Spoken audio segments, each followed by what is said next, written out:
Anda telah mengunduh podcast yang dipaparkan oleh Pendeta Dr. Erastus Sabdono ini dari truth.id/voice. Selamat mendengarkan podcast ini. Shalom saudaraku. Kebenaran hari ini menjaga perasaan Allah. Saudaraku, betapa mengerikan kalau kita meninggal dunia dalam keadaan belum diperdamaikan dengan Allah. Sementara merasa sudah dikenal oleh Allah dan dalam perdamaian dengan Allah. Oleh sebab itu, Allah yang kita pahami haruslah Allah yang kita alami. Allah tidak boleh hanya dinalar, ya. Seharusnya kita bukan hanya menalar Allah. Allah yang hidup dan nyata haruslah dialami secara real.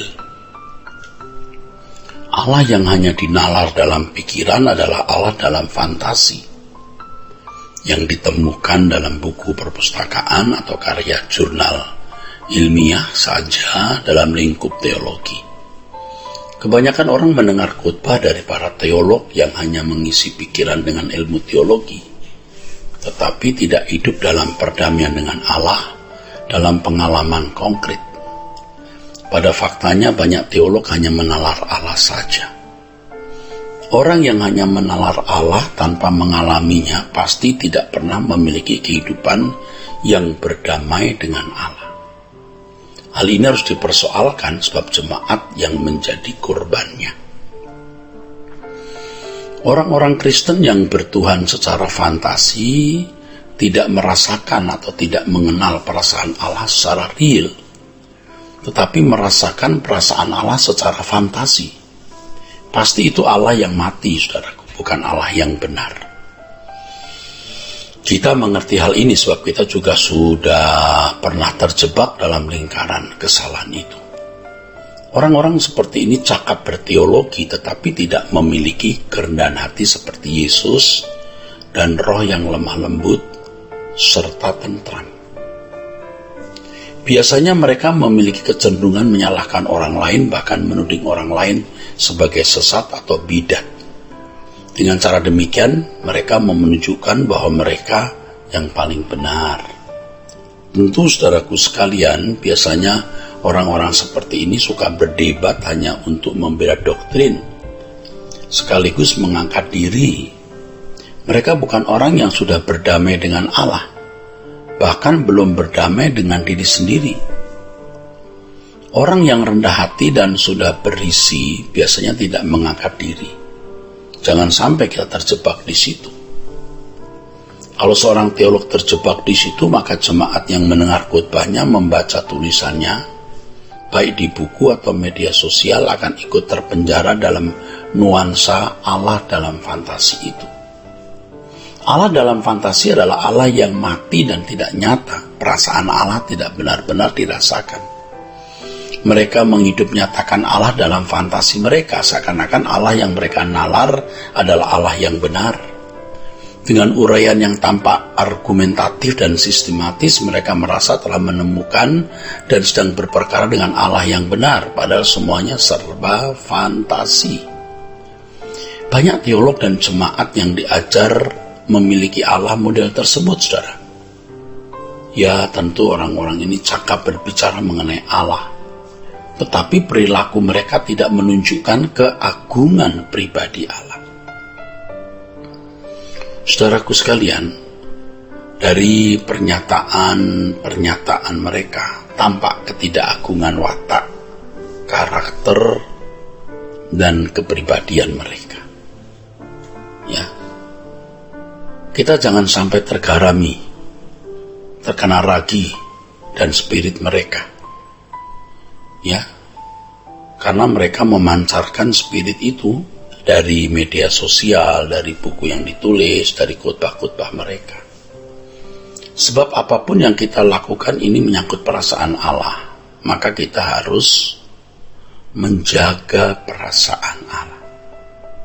Orang yang benar-benar berdamai dengan Allah pasti memahami perasaan Allah. Dalam segala hal yang ia lakukan, ialah menjaga perasaan Allah. Kita tahu bagaimana melewati tahun-tahun di mana kita tidak menjaga perasaan Allah. Ya, Sejujurnya kita pernah hidup semena-mena terhadap perasaan Allah itu. Ya, ketika kita belum memiliki pengertian kebenaran seperti hari ini. Nah, tanpa kita sadari kita menganiaya perasaan Tuhan, perasaan Allah kita. Nah, ironisnya saudaraku, kita tidak menyadari keadaan diri kita itu dan tidak merasa bersalah. Nah, kita orang-orang yang pernah terjebak di dalam kesalahan ini, saudaraku.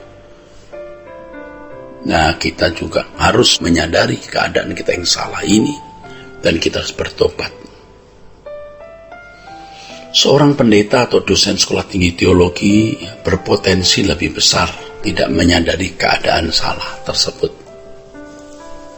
Ya, mereka merasa memiliki pengetahuan tentang Allah, bisa berteologi, berapologetika, beradu argumentasi, dan mereka merasa sudah memiliki pengalaman dengan Allah dengan kecakapan berteologi itu.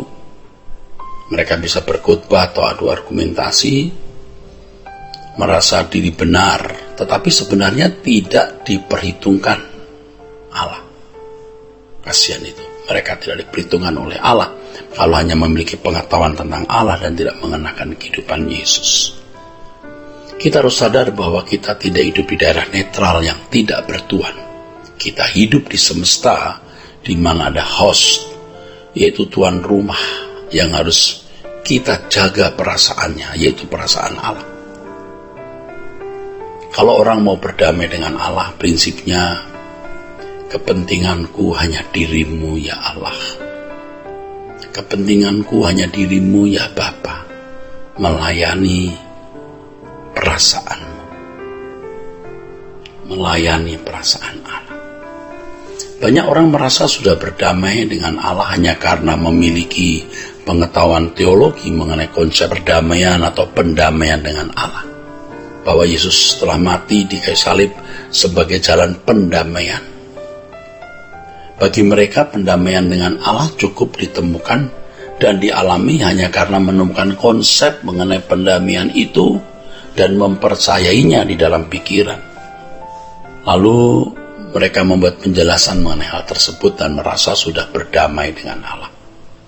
Jemaat yang mendengar khotbahnya belum tentu memahami sistematika dogma mengenai pendamaian tersebut secara memadai, belum tentu, pada umumnya malah tidak, saudara.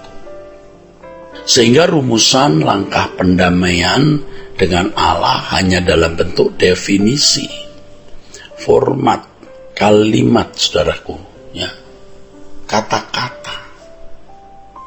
Ya, rumusan langkah pendamaian dengan Allah hanya dalam bentuk definisi yang diyakini dan disetujui, bukan dalam tindakan menjaga perasaan Allah secara konkret.